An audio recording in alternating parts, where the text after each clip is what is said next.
Утре започва новия сезон на най-дългоочакваното реалити. България търси правителство. Заключвайте си вратите хубаво, защото може някой кандидат депутат да влезе и да ви асфалтира коридора. Те от ЦИК обявиха, че вече знали резултатите, ама ще ли да изчакат до утре да мине гласуването и така ще ги обявят. И сега темата на днешното видео е "Не подкрепям никого". И какво аджаба означава това? Да, има едно такова квадратче в дъното на бюлетината и 4% отива да гласуват така. Ама какво се случва с един такъв глас и че почти никой не знае? И почнах да звъня на всички си приятели и познати, които са юристи, под някаква форма се занимават с закони, за да ми обяснят какво аджаба означава "Не подкрепям никого". Говори с Иван, Слави, Петър, Цвети, Димитър, Александър. Всичките юристи и някои адвокати. Най-интересното е, че повечето ми казаха: "Брато, бале му майката". Странно. Те юристите не са наясно, пък смята обикновения човек. И в един момент един от моите ми каза: "Не е съвсем важно какво става, аз не подкрепям никого. Важно е как парламентарно представените партии събират 80% от редовния вота и излъчат 100% от 240 депутати". Това моментално ме загатна сценария за пропорционалното разпределение на вота от невлизащите партии към влизащите партии, си реч храним първия. Което пък ме замисли над едно друго нещо, кой евентуално би имал интерес на избори да се явяват по 300 партии, от които 294 не влизат и техните гласове се разпределят пропорционално измежду влизащите, основно в полза на първия. Аз може съм тъп, ма не съм прост. Най-лесно е да си направиш партия и да не влезеш. 710 милиона за избори. 100 детски градини и ясли. 200 нещо. Но да се върнем на "Не подкрепям никого". Дали пък гласовете и там не се разпределят пропорционално? Защото ако е така, не подкрепяйки никого, подкрепя всъщност всички и най-вече първия. После звънат на един друг юрист, който тотално потвърди моето предположение и ми каза: "При 6-7 години направиха гласуването задължително. Нали, ако не гласуваш, се води там някакво тъпо административно наказание. И "Не подкрепям никого" го пуснаха като демократична алтернатива на това, че те задължават да гласуваш, ама всъщност пък никой няма право да те насилва да гласуваш за определена партия. И той всъщност подкрепи теорията ми за пропорционалното разпределение на "Не подкрепям никого" към партиите, които влизат, си реч храниш първия. Да, ама все догадки, аз не съм наясно и никой не е наясно. И една дама адвокат ми каза: "Това не е в мой ресор, обаче сега ще говоря с един колега от кантората, той се занимава с конституционно право и сега ще се обади и ще обясни всичко". И пича ми звънна и ми обясни закона. Влизаш в изборния кодекс и там пише: 4.4. Разпределение на мандатите за всяка партия и коалиция на национално ниво, първа стъпка. 4.4.1. Пресмята се сумата от подадените действителни гласове в страната и чужбина с изключение на тези по член 279 алинея 1.6. 4.4.2. Изчислява се 4 на 100 от сумата по точка 4.4.1. Член 279 алинея 1.6.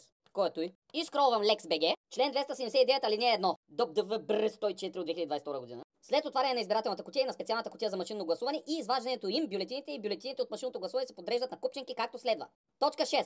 Нова ДВБР 39 от 2016 година в сила от 26.05.2016 година. Купчинка от бюлетини по установения образец. С отбелязан вод със знак Хикс или чайка и с химикал пише със син цвят в квадратчето "Не подкрепям никого". Значи въпросите гласове от член 279 алинея 1.6, които се изключват, са въпросните "Не подкрепям никого". Значи "Не подкрепям никого" не се отразява на 4% бариера за влизане. Що? Продължаваме нататък. Точка 13. ДОП ДВБР 39 от 2016 година в сила от 26.05.2016 година. Районната избирателна квота е част от отделението на общия брой на действителните гласове, с изключение на тези по член 279 алинея 1.6.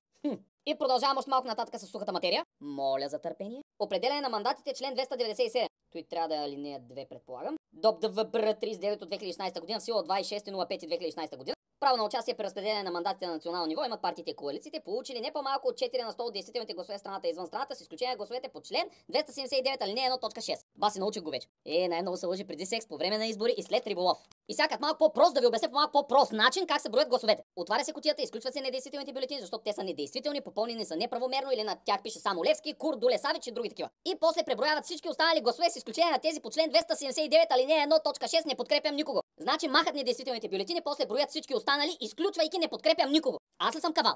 Що в такъв случай каква е разликата между недействителния вод и "Не подкрепям никого"? "Не подкрепям никого" не влиза в числото за определяне на районната избирателна квота и в излъчването на мандатите. И накрая като теглим чертата с "Не подкрепям никого", в действителност не подкрепяш никого. Но гласът ти не се брои за определяне на квотата и като теглиш чертата, отива в кофата. Гениално! Нещо като държавната ни администрация. Там е, ама нищо не прави. Не подкрепяш никого! Има един човек, който може да подкрепиш. Мен. Последвай, харесай. Всъщност тази кутийка "Не подкрепям никого" би било логично да се прекръсти на "Не участвам в изборите", и за да може човек да я маркира, трябва да отиде на изборите, да влезе зад параванчето или на машината, да си отвори бюлетинката и да маркира, че не участва в изборите и да гласува, че не е гласувал. Следите ли ми мисълта? Народ, който вярва, че 20 годишна кола е на 180 000 км, не може да го излага на избори. Де факто и де юре няма разлика дали ще гласуваш "Не подкрепям никого" или просто си останеш къща на дивана и няма да отидеш да гласуваш. Все едно да отидеш в Kaufland и нищо да не си купиш. Само амортизираш вратите и трябва да се чисти след тебе. Въпросът е защо аз не знаех какво означава "Не подкрепям никого". Защо масово хората не знаят какво означава "Не подкрепям никого"? Защо елементарен Google Search не ти помага да разбереш какво означава "Не подкрепям никого"? И защо трябваше да издиря адвокат, който се занимава с конституционно право, за да ми държи половин час лекция и аз аджаба да разбера, че "Не подкрепям никого" всъщност нищо не означава. А на предните избори 64 000 човека са гласували така. Чудно ми е какъв процент от тях са ровили в изборния кодекс. Дали знаят, че това, което правят, всъщност има нулево значение?